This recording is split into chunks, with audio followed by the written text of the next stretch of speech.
Lepas tanya Tok Guru dia ni, hukum jual CD cetak rapok kan. Ambil orang-orang buat, lepas tu saling jual cetak rapok. Cik Guru kata tuan dia beri tak? Tuan dia tak beri, haram. Nah, tuan dia beri, halal. Kena kita tanya tuan siapa nak ceramah. Kita nakal Islam, marah ke orang BN pasal apa? Melakukan kezaliman. Kita tolong kezaliman, penipuan. Kita lebih kurang dia ke ha? Ke mana? Nah, duit tu kita untuk sumbangan. Boleh ada bahan, boleh ada dia jual. Nah, boleh ada dia pakai beli, berdoyo-doyo. Nah, kawan tu buat apa habis keping.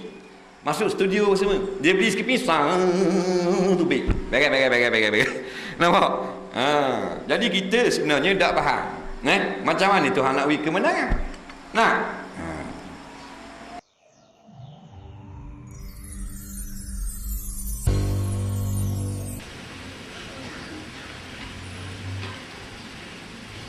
Saya ada masalah lama yang menghantui saya. Motosikal saya hilang. Keluarga dan rakan saya tak tahu. Kemudian saya beli motosikal curi. Tukar nombor pelik. Kini saya begitu pusing. Rasa macam cukup dosa kerana beli barang haram dan menipu. Kemudian saya musnahkan motosikal itu kerana risau. Bila masa saja Allah akan balas. Saya lepaskan terus motosikal itu. Adakah betul cara saya itu? Harap tolong bimbing saya. Dia hilang motor, lepas tu dia beli motor curi pula. Molek nampak? Jadi dah habis semua masalah. Jatuh kau banyak motor curi. Jadi sekarang ni dia rasa menyesal, bagus alhamdulillah. Tapi motor tu kena pulang balik. Nampak? Kepulang balik kepada orang yang dia beli tu. Nampak? Orang yang dia beli tu tak tahu dah duduk mana, kena serah kepada pihak berkuasa. Faham? Dia gitu cara dia. Mak, kita duduk negeri orang Islam, maka kemungkinan besar hak orang Islam. Tak boleh buat gitu. Jangan pakai tohuk dalam sungai gitu. Hak orang. Macam tu beg surah, selipar dia hilang, bahan lipar orang lah. Ini pasal gitu. Tak boleh selipar kita hilang, nak buat apa ni? Ada tu Tuhan nak kafarah kesilapan kita. Tidak dah hilang selipar, tidak dah hilang motor, tidak dah hilang piti. Ada buat salah yang kita tak nampak. Dia tak mau bayar di akhirat, bayar sini dengan hilang motor. Jangan beli hak curi pula. Jadi kena serah balik kepada orang. Pihak berkuasa. Kita takutkan orang kata kita beli barang curi ke? Tak, kata tersalah beli. Nampak? Hukum air nitik masuk dalam timba atau gayung, adakah air yang masih ada dikira air mutlak atau air mustakmal? Saya dengar ada ustaz cakap air mustakmal dan ada ustaz yang cakap air mutlak. Jawabnya air itu mutlak. Ni timba kita. Kita ambil wuduk ngecik daripada muka, daripada tangan masuk dalam timba. Hak ni dalam ni air mutlak. Hak ngecik air mustakmal. Faham? Tapi bila masuk dalam dia menjadi mutlak. Disebut oleh Syekh Daud Fatani dalam kitab Jawahirus Saniyah. Boleh tengok lelek-lelek dalam bab air mustakmal. Bukan mustakmal, hukumnya mutlak. Faham? Ada sebut dalam Fatwa Fataniyah, ada sebut juga yang ngecik masuk dalam bijana air dia menjadi mutlak. Faham? Jangan salah faham. Dia air mustakmal ni gini. Kita nak mandi junub. Contoh. Karang boleh tengok. Balik rumah karang mandi junub. Faham tak? Boleh? Kalau tak junublah dulu. Maknanya ambil satu beseng. Duduk dalam beseng. Buka paip ujang ke atas. Bila jatuh air, niat mengakak adafso. Bila rata dah air, keluar dari beseng. Dalam beseng tu mustakmal. Faham tak? Tu mustakmal. Nampak? Tapi bila siapa dua kalah, jadi mutlak balik. Pasal dia bukan air najis. Air mustakmal, dia bukan air najis. Boleh buat minum pula air mustakmal. Dia tahirun tapi ghairu mutahhir. Suci. Apa makna suci? Tengok ulama syarah. Boleh minum. Nampak? Boleh minum. Air basuh kecing. Ni kecing. Ni pahit kecing. Faham tak Faham ni. Kecing. Lepas kecing ada dah ujung ni air kecing. Hak ni wajib basuh ni. Faham? Kita pun cucu air. Ni segelas cucu air. Kena air ni, kena dia air kecing, dia jatuh tak? Sini bersih tak?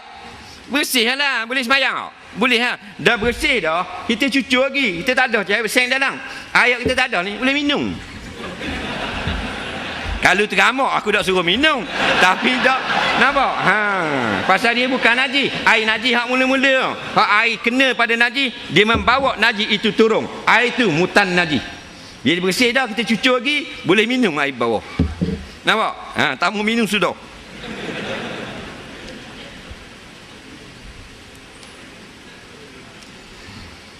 Bila dengar seruan jihad, maka hendaklah menyahut seruan itu. Soalannya bagaimana jika ibu kita menghalang kita daripada berjihad? Ada berlaku di zaman Nabi SAW, seorang ibu yang tidak membenarkan anaknya keluar berjihad, dan Nabi membenarkan laki-laki itu duduk untuk menjaga ibu dia. Itulah. Dan ibu dia memang bukan tak suruh berjihad. Ibu dia itu orang duduk seorang, tak ada orang nak batu. Batu Nabi benar. Tapi kalau ibu tu memang anti jihad, dah benar pergi berjihad, maka waktu lain hukum pula.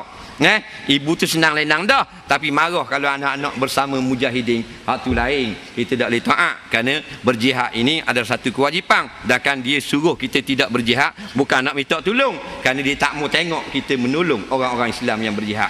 Hak tu tak perlu taat tu. Kena tengok-tengok basi. Ada kalanya kita kena duduk, kena taat, ada kalanya tidak. Soalan seterusnya,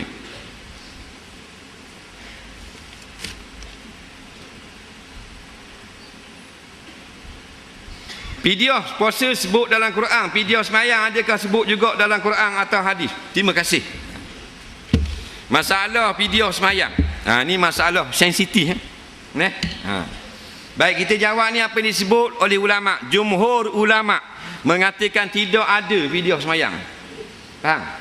Tidak ada. Syekh Ibn Hajar, Imam Nawawi dia rak sangat masalah fidyah semayang. Yang ada adalah kaul yang dhaif, yang dipertikaikan oleh Imam Mujtahid. Nampak? Pakat yang kata boleh buat fidyah ni bukan mujtahid, dia fuqaha saja, ahli tarjih saja. Yang pertikai itu mujtahid, walaupun mujtahid mazhab, dia mujtahid. Imam Nawawi dia pertikai masalah fidyah semayang. Jadi orang nak amal juga, dia beramal dengan pendapat yang dhaif tersebut. Jangan bawa kepada baloh. Tapi kalau kita nak fatwa, katanya ulama haram fatwa dengan haru, kerana fatwa kena ikut pendapat yang muktamad, tidak ada solat fidyah. Orang tanya Syekh Ali Jadul Haq, mantan Syekhul Azhar yang lepas. Dia ni alim 4 mazhab. Dia kata kalau boleh jangan buat, tapi ada alternatif. Kita semayang biasa, semayang maghrib, semayang isya, semayang subuh, semayang rawatib, semayang sunat, yang kita hadiahkan pahala tersebut kepada ibu bapa kita yang ada meninggalkan semayang. Itu diterima oleh jumhur ulama. Hak ni hak ulama sebut. Jangan kata pula kita nak bawa baloh. Pasal sensitif ni bab video semayang.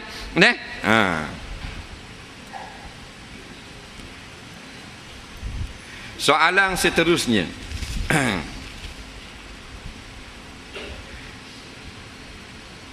Adakah talak melalui ta'liq juga merupakan talak ba'in? Ya, berlaku juga talak ba'in melalui lafaz ta'liq. Contohnya dia baru berkahwin. Lepas nikah dah, sah dah suami isteri. Dia pun kata ke isteri dia, kalau mun tak mari, kalau mun tak mau ikut aku esok balik rumah mak aku, maka esok kamu telah tertalak. Sedangkan mereka belum lagi melakukan jima' persetubuhan. Nampak? Sebab talak ba'in ni dia ada ba'in kubra, ba'in sugra. Kalau tak nikah lagi ba'in sugra. Jadi bila dia kata gitu, suami isteri dia tak ikut juga esok, maka dia telah tertalak dengan satu talak ba'in. Nampak? Dengan sebab ta'liq, kerana berlaku mu'allaq, iaitu tak mau ikut suami. Jadi berlaku juga ba'in dengan sebab ta'liq. Ba'in tak jima' lagi. Faham tak? Tak jima' lagi. Cerai dah. Ada tak? Duduk atas pelamin balah dah. Orang tengah kipas duduk nikah, duduk sanding balah, berebut si kunyi. Lalah tu lagi aku tu cerai mu satu talak. Jima' lagi. Tak lagi tak?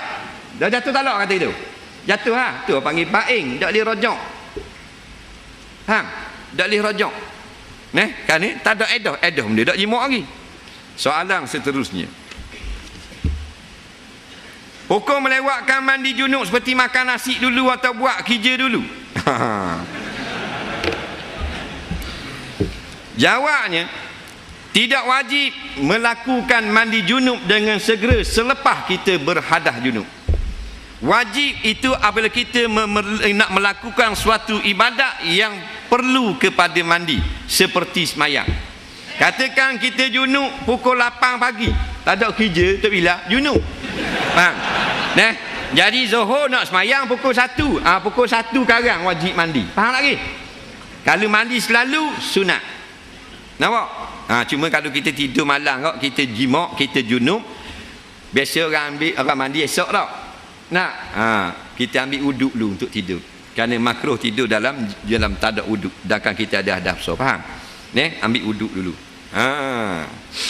Tapi kalau kita mandi selalu, hukumnya sunat dan afdal. Nabi pernah junub pada malam, tetapi mandi pada siang esok setelah masuk waktu subuh. Seperti yang kita tahu, isteri berdosa besar menyakiti hati suami. Bagaimana pula hukum suami suka menyakiti hati isteri, seperti merendahkan maruah isteri, tidak bersyukur? Beruntunglah bagi isteri yang mendapat suami yang baik. Dia kata kalau isteri kata ke suami udah berdosa, dan kalau suami pula berdosa juga lah. Tak susah hak tu. Cuma tak ada istilah suami derhaka isteri. Tu tak ada istilah. Isteri yang kata udah maki hamun ke kata tak kepada suami, menyakiti hati suami, hukumnya derhaka kepada suami dan berdosa. Faham? Suami pula kata udah-udahnya carut maki hamun ke bini, orang tak panggil derhaka. Dia panggil derhaka kepada Allah, berdosa kerana melapahkan benda yang tidak patut, yang diharamkan kepada isterinya sendiri. Jadi orang puang tak susah. Suami yang buat benda yang tak baik pada isteri, dia tanda oleh malaikat dosanya di sisi Allah. Jangan kata bila suami kita qawwamuna 'alan nisa, kita bebas nak buat atas bini kita. Ada orang tukang kira. Kita lebih atas dia, mana dia wajib taat, kita wajib taat kepada Allah. Suami yang carut, yang maki, yang sepak terajang bini dia tidak taat kepada Allah. Nampak? Kan suruh Tuhan kata ihsan kepada isteri, buat baik, tak, bukan buat buruk. Dia kata bertuahnya dapat suami baik, dah pun nak nikah dengan lelaki baik.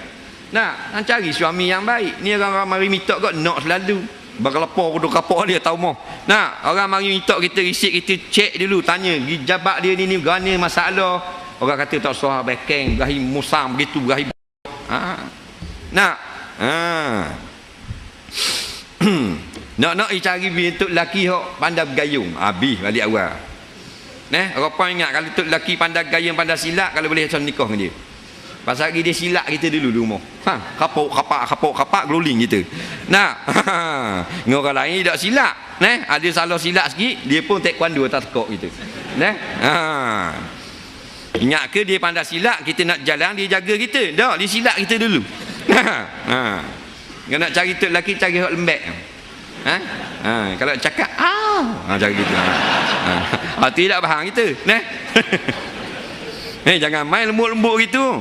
Ada seorang kampung kita lembut gitu lah. Kalau cakap apa tepuk-tepuk bau gini, 12 anak. 12 sungguh, 12 anak. Cakap kok tepuk macam ke lembek. Ini lembut, lembut, muka lembut. 12 kakang berengik beranak. Sungguh hebat dia. Nampak lembut Tuhan buat, tapi keras.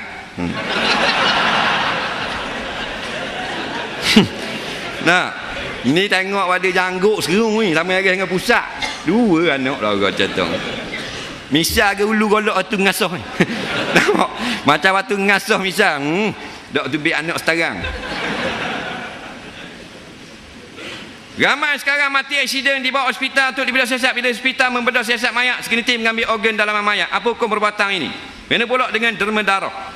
Para penerima darah termasuk berbagai jenis bangsa dan agama. Jika ada penerima yang selain agama Islam, apa hukum sakit Islam menerima darah mereka?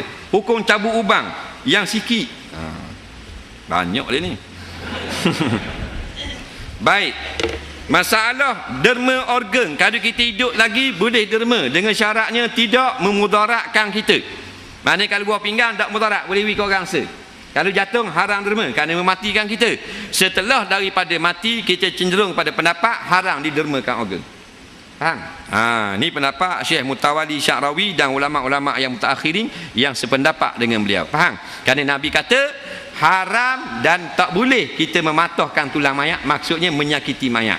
Sebut dalam kitab fiqh ada beberapa kes saja boleh bedah mayat, seperti perempuan yang mengandung, yang pregnant, dia mati tapi anak dalam keadaan masih hidup, maka situ harus belah perut untuk mengeluarkan anak yang masih hidup. Situ boleh belah mayat. Dah. Seorang pencuri, dia curi piti orang 3,000, orang kejar, dia pun telang piti, lekat tekak mampu gerah. Maka boleh belah ambil balik piti orang. Contoh ulama kata. Adapun sekarang accident lelek-lelek ni tas jalan tak tengok kiri kanan, nyetang dia lori balok, lepeng kepala, belah buat apa lagi? Tahu dah, nyek dia tayar lori. Faham? Bedah siasat yang boleh lagi. Kalau tak belah, seseorang itu dipenjarakan kerana dituduh membunuh atau meracun. Jika belah, terselamat dia daripada tuduhan kerana ini adalah fitnah belaka. Maka orang pun belah, bukan dia yang bunuh. Ini adalah penyakit biasa. Maka dia belah gitu, dimaaf pada syarak. Kerana nak menyelamatkan orang lain. Itu boleh. Learning habis, belah sama. Nampak? Belah sama. Mati tahu dah mati tua, belah kok. Mati jatuh mengenang, terjun menang, belah juga. Belah nak tahu punca ke mata, punca kepala otak apa, tulis situ terjun mengenang. Kita nak ubah mana? Kita nak tukar, tak boleh. Kita kena ubah sistem pemerintahan dalam negara. Betul tak? Gitu lah. Kita nak wah pergi depan hospital marah orang belah, hendak layang lah. Jaga kata balik. Kita kena ambil parlimen. Mula-mula kita suruh nasihat dah dia. Menteri-menteri yang ada ni tukar balik sistem pemerintahan kepada sistem Islam. Dari segi hospitalnya, tenteranya, polisnya balik pada Islam. Bukan kita wajib merintah, mu merintah tak apa, siapa mampu, tapi tukar kepada Islam. Betul tak? Tapi dah kita dah tepik berapa puluh tahun dah, tak mau tukar. Ngemumu aku tukar. Dah. Bagaimana pula dengan derma darah? Derma darah diharuskan kerana darurah. Ad-daruratu tubihul mahzurah. Bila keperluan, maka dia mengangkat hukum yang dilarang pada asal. Asal kita buat keluar darah kita daripada tubuh dengan sengaja. Ambil pisau mesin, cek buat sikit. Tubik darah, haram. Tak boleh. Faham? Tapi oleh kerana nak menolong orang lain, ta'awanu 'alal birri wat taqwa. Atas benda kebajikan boleh tolong. Maka keluar darah tidak memudaratkan orang yang menderma dan boleh memberi manfaat pada orang yang menerima, maka dia haruskan dalam Islam dengan syarat yang menerima tidak boleh orang kafir harbi. Faham? Kemudian orang kafir beri pada kita boleh kerana Islam ya'lu wala yu'la alaih. Ulama jawab ratus tahun dah masalah ni. Faham? Kita tinggi, dua orang lain duduk bawah, kita boleh terima darah dia dan lebih darah kita pada orang. Kita boleh terima buah pinggang orang bukan Islam, kita tak lebih buah pinggang pada orang bukan Islam. Bukan kita sebut, tetap dalam kitab-kitab fuqaha dan fatwa-fatwa ulama-ulama mutaakhirin.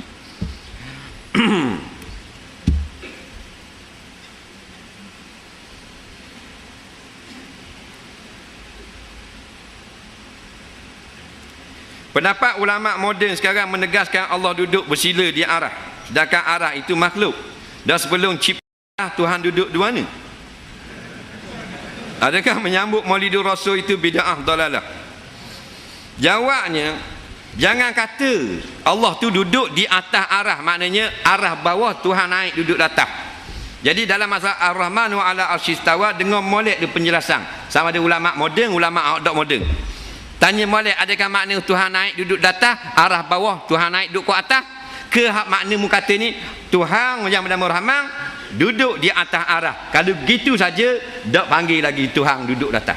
Faham? Kerana itu hanya terjemahan daripada Ar-Rahmanu 'ala arsy istawa. Tuhan yang bernama Rahman atas arah itu istawa, mana duduk. Belum lagi tafsir. Nampak? Boleh kita kata gitu dengan kita serahkan maknanya Allahu a'lamu bi muradihi bi haqiqati muradihi. Allah lebih mengetahui mana hakikat yang sebenar. Yang kata kita ni menjisingkan Allah, kalau ulama tu kata gini, Allah duduk ke atas arah, arah duduk bawah. Faham? Allah atas pada arah. Arah duduk bawah Allah. Itu baru betul orang ni mengatakan Tuhan berjising kerana boleh naik turun duduk di atas.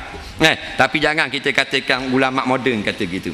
Kerana ada ulama moden di zaman sekarang, mereka tidak pun mengatakan Allah itu bertempat, bahkan Allah maha suci daripada atas, bawah, kiri, kanan, depan dan belakang, seperti ulama-ulama yang ramai sekarang ini di Mesir, di Jordan, di Syria. Ulama moden, nampak? Tapi mereka tak kata pun gitu. Jangan kita nisbahkan dengan ulama moden. Jangan kata moden sesat, hak dulu molek, hak dulu pun ada sesat. Moden atau dulu, hak mana salah, hak itulah yang kita tak mau ikut. Faham? Kita kadang-kadang silap tunjuk buku ulama-ulama, kalangan ulama baru, dia bakal ulama baru. Hak inilah yang memundurkan pengetahuan kita. Dan kan ramai mana ulama yang masih hidup sekarang, fikrah mereka itu nak cukup cinta kepada ulama-ulama mutaqaddimun, nak cukup kasih kepada ulama-ulama zaman salafus soleh. Jadi tengok dulu apa makna hak dia kata. Kalau dia kata Tuhan mari duduk di atas arah, nak arah duduk bawah, mari duduk tengok atas tu. Kalau tafsir gitu, baru kita tanya dia balik. Mu tanya, jangan tanya aku, tanya dia. Dah sebelum arah Tuhan duduk di mana? Faham? Menyambut bid'ah, menyambut Maulid Rasul itu bid'ah dalalah. Ini masalah khilafiah. Jadi ada ulama mengatakan tidak harus menyambut Maulid Rasul, ada ulama yang mengatakan harus dan sunat menyambut Maulid Rasul. Jadi titik tolak dia ada perbalahan pendapat itu, kerana ada ulama yang dia tak ambil pakar. Akan apa benda ni, dalil kita kias sahaja dengan peristiwa menyambut hari-hari besar yang lain. Maka dicipta satu hari besar Maulid Rasul kerana mereka nak hadis. Jadi sepatutnya jangan jadi baloh ni. Jangan jadi baloh. Puak yang tak mau sambut Maulid Rasul, bila ada orang sambut jangan marah. Jangan marah. Macam kita baca kunut. Orang Hambali dah baca kunut, masa marah. Kita baca kunut, dia jangan marah. Baru comel. Sebab memang Nabi tak ada sebut pun. Mu sambut dah, malam maulud aku, mu sambut dah. Tak ada pun. Jadi siapa yang tak mu sambut, tak ada masalah dah. Tapi tak mu sambut, kata ulama, jangan tak mu sambut kerana nak merendahkan martabat Nabi. Tak sambut tu kerana tidak ada dalam mana-mana hadis yang suruh sambut. Cinta tetap kepada Rasulullah. Hal tu baru comel. Jadi ingat benda khilafiah, macam baca kunut, kita baca, jangan marah orang tak baca kunut. Orang baca kunut, jangan marah orang tak baca kunut. Orang tak baca, jangan marah orang baca kunut. Kerana masalah ni ada pertindihan dan perselisihan pendapat di sisi ulama, kerana hadis yang pelbagai dan sanad yang diikhtilafkan ulama pada kuat atau tidaknya. Kalau kita fikiran terbuka gitu, benda ni jadi benda yang remeh-temeh saja. Nampak? Soalan seterusnya.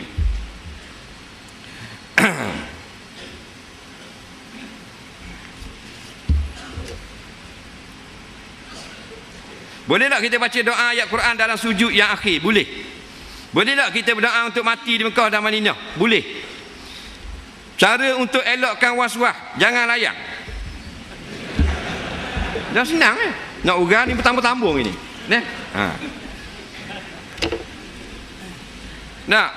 Kita mandi apa semua, setan berkata tak kata tumik belakang. Kita jangan layan. Layan tu mun jadi was-was. Dia mari sekali lagi tak sungguh ni, bukan gurau, tak kata sungguh, tumik Kalau dia mari kata kita kata gini, hari ni start hari ni aku nak buat tak kata pula. Mung beli apa? Kata gitu, dia pun natap pelik mainang. Nampak dia pun lari tu cara dia layang ke dia. Dia suruh tengok tumik, lah acuh gitu tumik.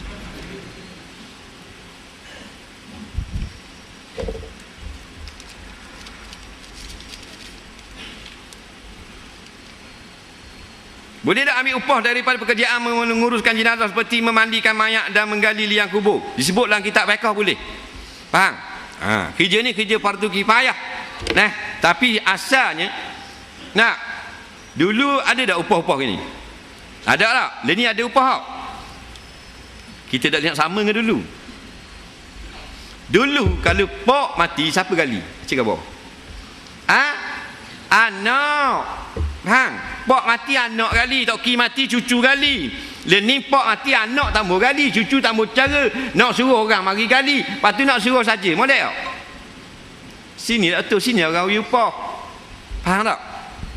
Dulu kalau mati kita anak beranak tak ada campur orang lain.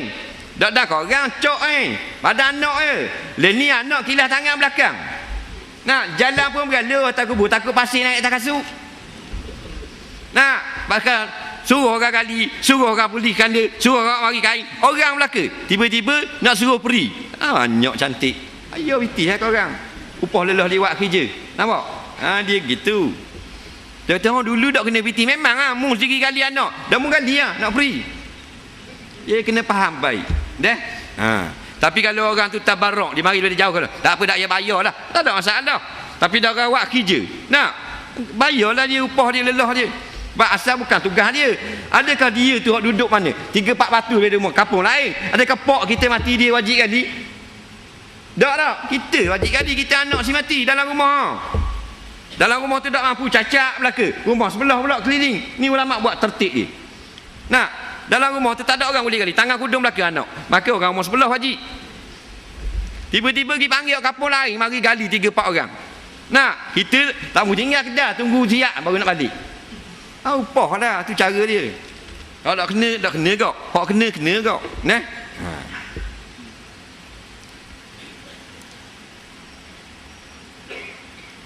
Boleh tak imam yang sedang mengimamkan solat fardu berjemaah membaca ayat lazim dengan tengok Quran yang diletak di hadapannya? Masalah ni tidak ada tersebut dalam mana-mana hadis. Jadi ini adalah pendapat ulama. Pendapat yang ramai di kalangan ulama. Walaupun ada berlaku perselisihan, kita buat khulasah. Kita tengok fatwa tu banyak dalam masalah ni. Jadi natijahnya kalau solat fardu makruh melihat kepada Quran. Kalau tu imam solat fardu. Ada pun lain pada solat fardu hukumnya harus. Faham? Solat sunat ratib ke, solat duha ke, solat tarawih ke, tengok Quran tak ada masalah. Solat fardu makruh tengok surah. Setengah ulama kata khilaful aula. Hak haram tu tak ada lah.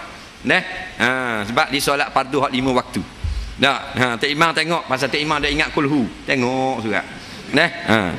Dah ingat kuliah. Jadi komang sepanang ngak.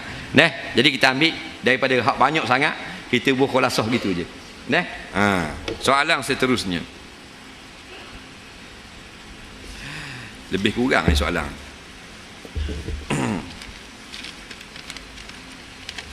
Boleh berhenti pukul 10? Boleh?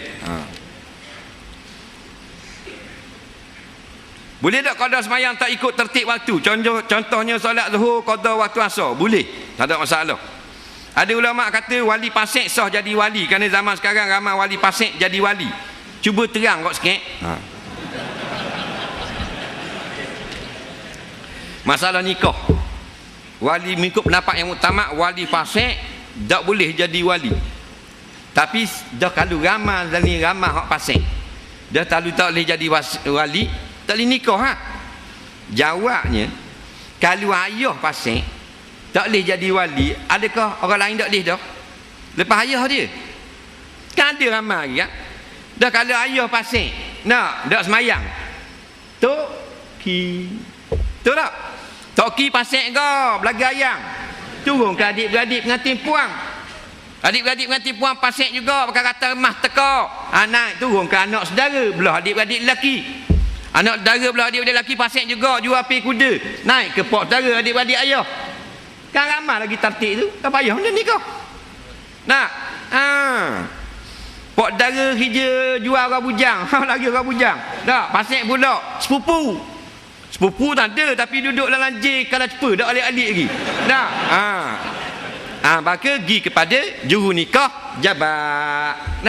Bertauliah wali hakim tu. Tu imam orang bertauliah tu. Tu imam bertauliah pun fasik juga, tipu saka baru ni. Balik semula kepada ayah lelaki. Ayah pengantin pengantin perempuan fasik lebih baik daripada orang lain yang fasik.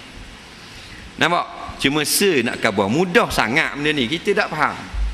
Kalau ayah fasik, suruh dia bertaubat. Bila wali bertaubat, ketika itu juga boleh jadi wali.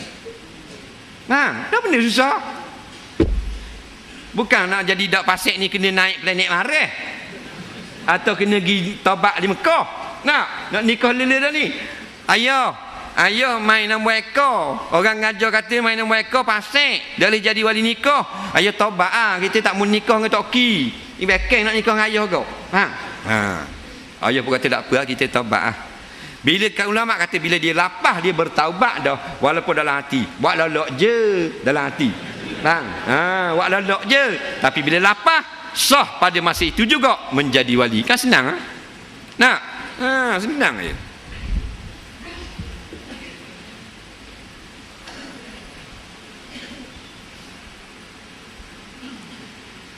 Kenapa Islam tak haram orang lelaki pakai jam tangan, sedangkan rata ada gelang diharam bagi laki-laki? Pulak dah. Dia jam ni alat. Nampak? Gelang perhiasan. Lubsah, pakaian. Jam ni bukan, dia alat saja. Tapi alat ni takkan dia terbang ikut kita, kena ikat. Ada jam orang pakai gantung tekok, ada jam orang pakai sakut di seluar, ada jam pakai buh dalam baju macam kobo, ada jam pakai buh lengang. Ini pakai buh lengang, nak beli buh lain payah. Maka orang tak panggil perhiasan, dia panggil, orang tak panggil gelang. Nampak? Ada pun gelang waktu tu memang perhiasan wanita daripada dulu dah, khususiah untuk nisa, untuk perempuan. Maka masuk dalam hadis kata lubsah, kata zina. Satu riwayat lubsah, satu riwayat zina, makna perhiasan. An-nisa makna khah untuk orang puang. Maka jam tidak diharamkan. Ada orang yang kata haram pasal dikira gelang. Jauh. Ni alat tak haram. Macam orang lelaki dia pakai cicing mah haram pasal perhiasan. Tapi kalau mata peng dia buat mata mah tak haram pasal mata peng. Mah bukan perhiasan, tu alat. Apa? Kalau pakai mata mah sedap nulis, dia lembut, maka dikira alat, dimaaf pada syarak, tak ada larangan. Dah. Soalan seterusnya kita jawab 3-4 ping ikut 10. Ni ada dalam 60 lagi. Jadi minta maaf lah orang yang tak dang kita jawab. Tak. Kita jawab di Inung pula, Kampung Baung.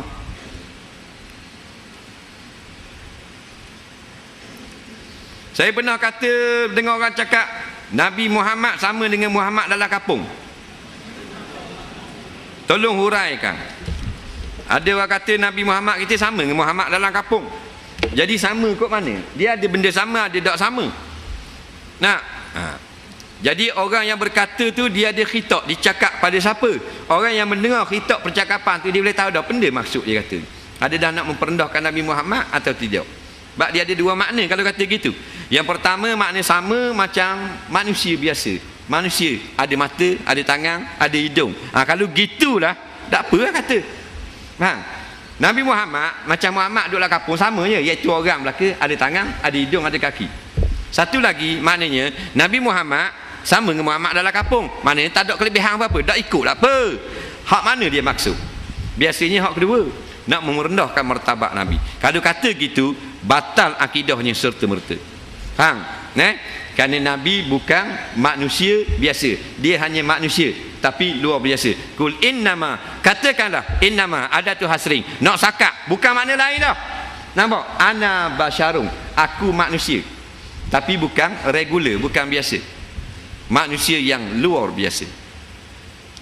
Kan dua ayat tu dia khabar, aku manusia tetapi luar biasa. Ana basyarun, aku basyar, manusia. Nampak? Tapi luar biasa. Mana manusia? Oh hiya ilai, diwahyukan daripada Allah terus kepada aku. Adakah manusia biasa? Ayat tu kata ulama tafsir menyebut Muhammad bukan manusia biasa tetapi pilihan Allah yang sangat luar biasa. Biasa gua ni jalan masa kecil awan ikut. Ada pemimpin ni dalam dunia awan ikut. Cik Kabor nama benda Mahatma Gandhi, Ferdinand Markov. Ada tak pemimpin dalam dunia jalan awan ikut dia? Rasulullah sebut dalam kitab-kitab sirah jalan masa kecil awan ikut. Tu baru pemimpin yang paling hebat, betul tak? Awan ikut, kita anjing kau. Tangan tubik air. Kata Abu Hurairah, katanya Ibnu Mas'ud, kalau ada 1,500 orang boleh minum air, boleh ambil wuduk, boleh mandi junub, keluar kot celah jari Nabi. mari kat Nabi, Assalamualaikum ya Rasulullah. Beri salam, boleh cakap. Bingung sahabat, boleh cakap uta. Pokok mati dah boleh gerak tengok Nabi. Batu beri salam, batu cek beri salam. Nak, dah ada pemimpin atas dunia gitu. Nak, boleh belah bulan. Bulan boleh belah, kita dah cing je belah. No, bulan atas langit.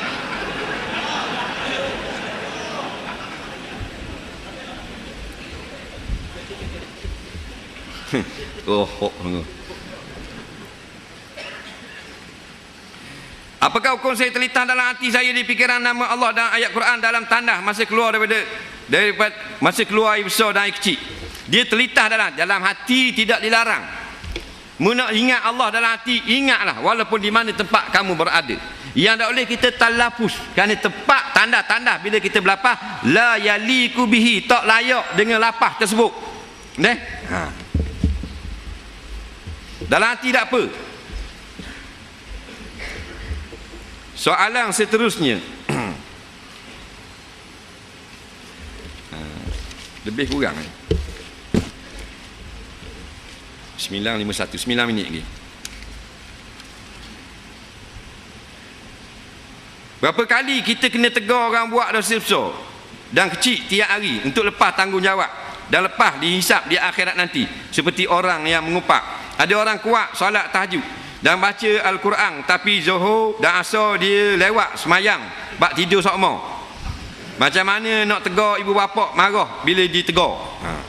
Jadi bila ada orang buat dosa, berapa kali kita kena tegur? Tidak ada sebarang hadis atau ayat Quran mengatakan berapa kali kita kena tegur.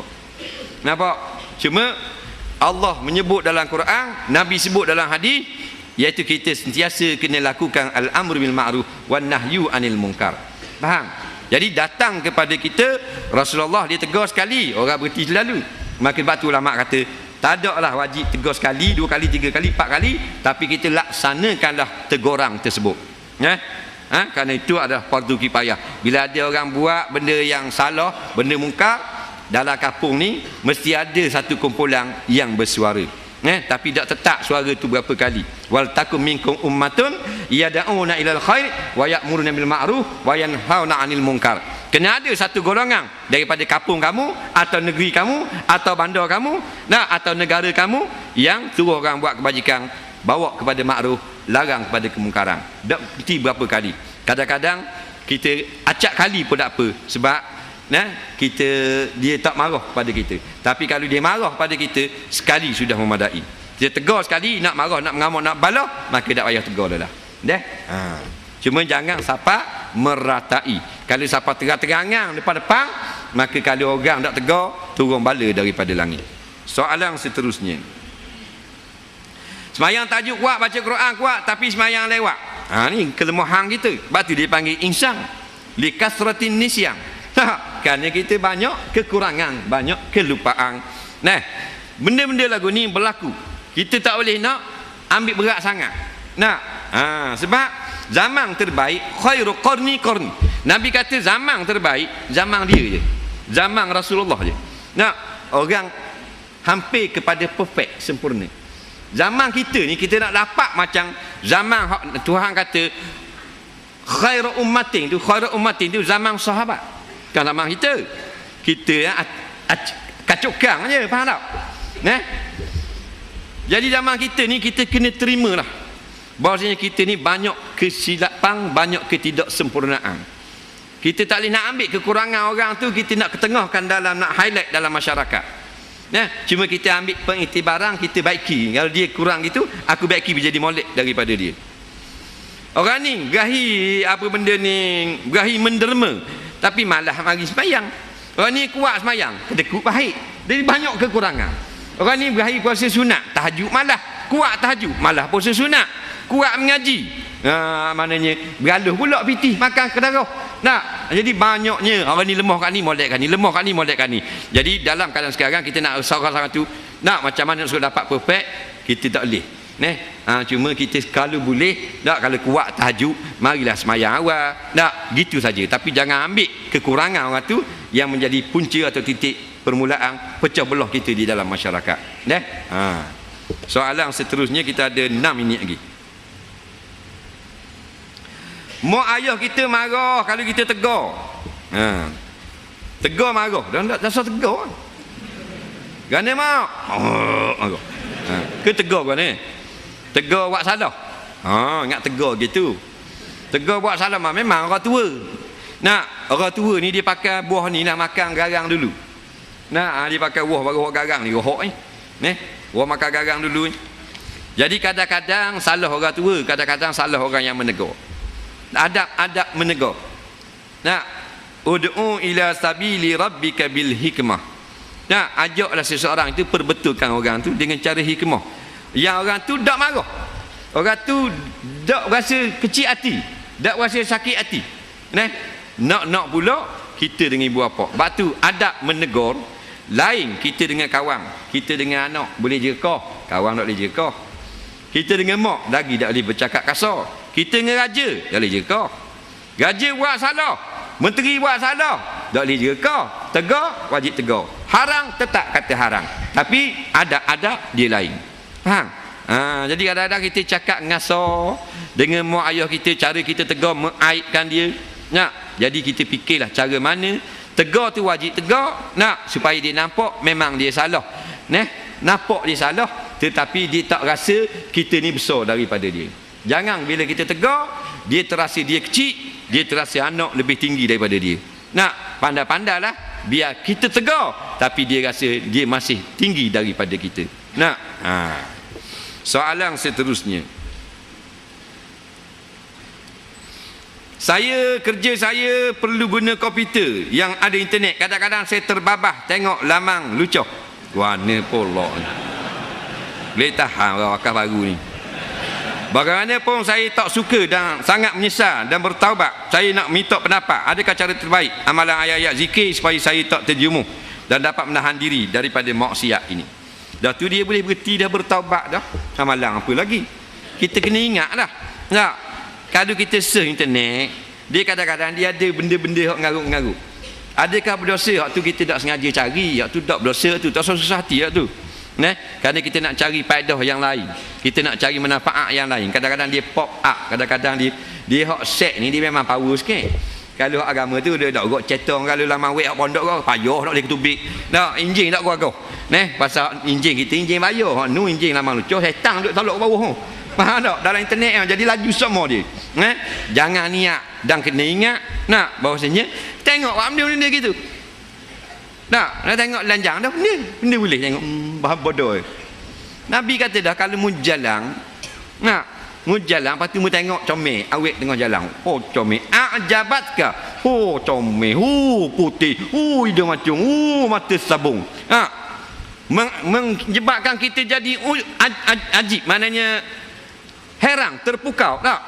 Baliklah kepada isterimu.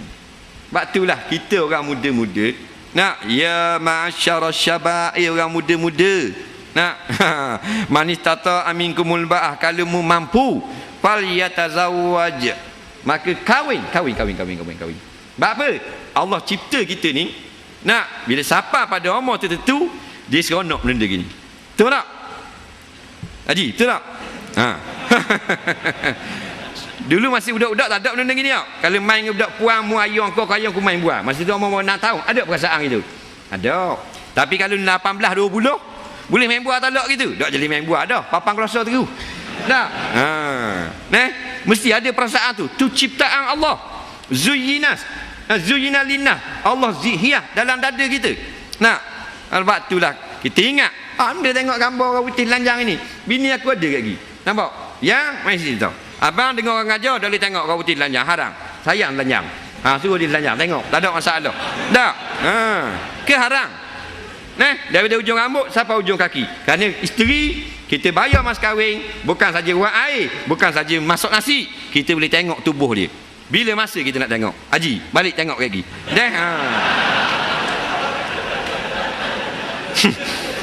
Ada lagi?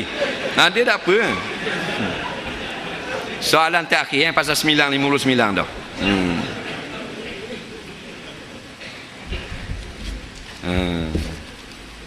Lelah lah yang bok-bok ni.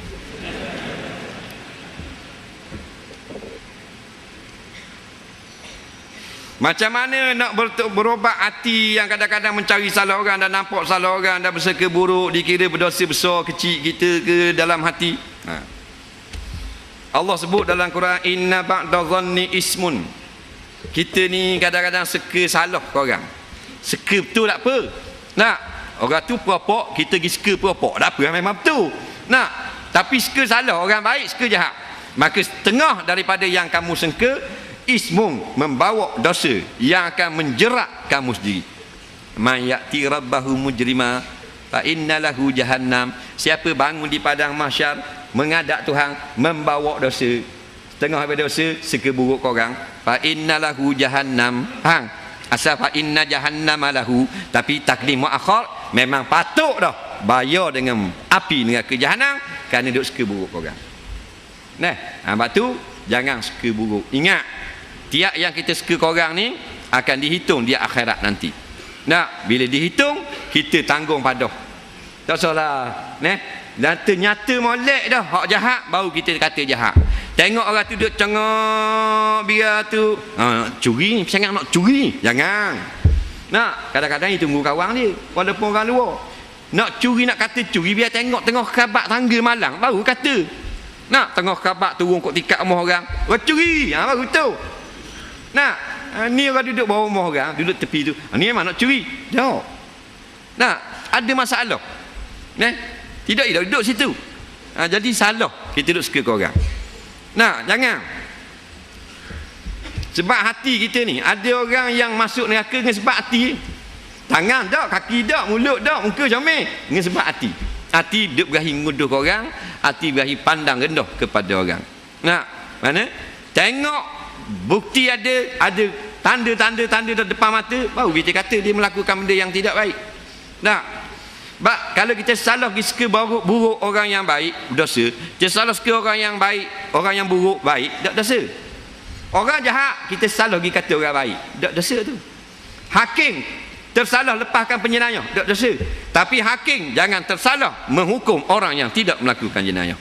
Nah, jadi kita asal duana. Jasa berasa kita ni molek, berasa lebih, berasa apa? Tak ada benda lebih. Nak suka buruk kepada orang. Akhirnya kita ini tidak mulia di sisi Allah Subhanahu taala kerana kita duk suka buruk orang. Allah dak wajib pun kita kena hukum orang ni jahat ke tak? Jahat ke tak? Jahat ke tak? Nak, yang ada depan mata. Bawa mayat depan Rasulullah. Sahabat kata jahat, ni jahat. Pasal sahabat kena ada. Nabi pun kata wajibat. Bawa mayat pula petang esok. Sahabat kata molek juru baik. Pasal dia tengok. Maka orang Nabi pun kata wajibat. Kata ulama, kata uduh kepada mayat tu sebab sahabat kenal sangat memang jahat. Sebab tu sahabat kata, sebab tu Nabi kata wajib masuk neraka. Sahabat ni kalau orang jahat, dia kata jahat. Orang baik, dia tak kata jahat, dia kata baik. Dan orang yang tak tahu lagi, ni Nabi ajar kita tak tahu jahat ke baik. Jahat ke baik, husnuzanni ke baik. Nak, orang mana luar? Orang luar kau tak tahu, tak tepat jalan, duduk situ kejap kau. Ubuh gitu senang. Kita terselamat daripada tanggungjawab. Sebab Allah tanya, ada tak muska buruk ni satu hari nanti? Satu hari dulu dalam hidupmu dalam dunia. Kita kata ada sungguh sudah kerja. Bila kata ismun, maka kita jadi orang yang berdosa. Bila berdosa, fa innalahu jahannam. Nak, Allah balas dengan api neraka. Allah api neraka jangan terbaik-main. Nak, kita bos betul. Kita start motor balik lagi, perih enjin dalam 15 minit. Nak, lepas tu kita tiung Aizah. Tengok panah tak panah. Muka mulut ni gelebeknya cabut dengan gusi-gusi. Nah, belum lagi api neraka yang akan membakar orang yang menyeka buruk kepada orang. Wallahu alam. Insya-Allah kita akan sambung balik di Kampung Gaung tadi. Masjid Karamah Kampung Baung. Kampung Baung di Jalan Kalang Cepa. Bismillahirrahmanirrahim. Allahumma fa'na bima 'allamtana wa 'allimna bima yanfa'una. Rabbana zidna 'ilma. Rabbana atina fid dunya hasanah fil akhirati hasanah wa qina azabannar. Wassallallahu sayyidina Muhammadin wa ala alihi wa sahbihi wasallam. Walhamdulillahirabbil alamin. Assalamualaikum warahmatullahi